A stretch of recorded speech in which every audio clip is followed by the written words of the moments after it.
কঠোর internet blackout, ব্যাপক দমন পীড়ন সব বাধা উপেক্ষা করেই ইরানে বিস্ফোরিত হয়েছে নজিরবিহীন গণ আন্দোলন। গত শনিবার রাত থেকে রাজধানী তেহরান সহ সারা দেশ সরকার বিরোধী স্লোগানে মুখর হয়ে ওঠে। এএফপির তথ্য অনুযায়ী গত ৩ বছরের মধ্যে ইসলামী প্রজাতন্ত্রের বিরুদ্ধে এটাই সবচেয়ে বড় বিক্ষোভ। ২ সপ্তাহ আগে অর্থনৈতিক সংকটের প্রতিবাদে শুরু হলেও এই আন্দোলন এখন সরাসরি ধর্মীয় শাসন ব্যবস্থা উৎখাতের দাবিতে রূপ নিয়েছে। ইরান সরকার এই অস্থিরতার জন্য যুক্তরাষ্ট্রকে দায়ী করলেও বিক্ষোভকারীরা পিছু হটছেন না, বরং শহরের কেন্দ্র দখলের প্রস্তুতি নিচ্ছেন।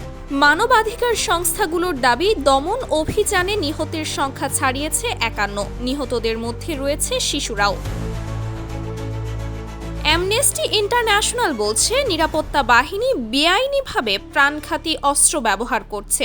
এদিকে নেটব্লকস জানিয়েছে ৮ জানুয়ারি থেকে ইরানে ইন্টারনেট প্রায় সম্পূর্ণ বিচ্ছিন্ন, ভেতরের তথ্য বাইরে আসছে না। এই পরিস্থিতিতে মার্কিন প্রেসিডেন্ট ডোনাল্ড ট্রাম্প বলছেন, ইরান এখন স্বাধীনতার দ্বার প্রান্তে, যুক্তরাষ্ট্র সহায়তায় প্রস্তুত।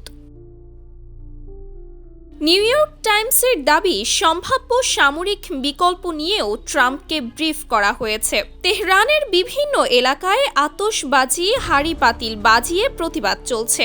অনেকে শাহ আলমের পতাকা হাতে স্লোগান দিচ্ছেন। নির্বাসিত শাহজাদা রেজা পাহলভি শহরের গুরুত্বপূর্ণ এলাকা দখলের আহ্বান জানিয়েছেন। অন্যদিকে সর্বোচ্চ নেতা আয়াতুল্লাহ খামেনি বিক্ষোভকারীদের নাশকতাকারী আখ্যা দিয়ে কঠোর হুঁশিয়ারি দিয়েছেন। আন্তর্জাতিক মহল সংযমের আহ্বান জানালেও পরিস্থিতি এখনও ভয়াবহ।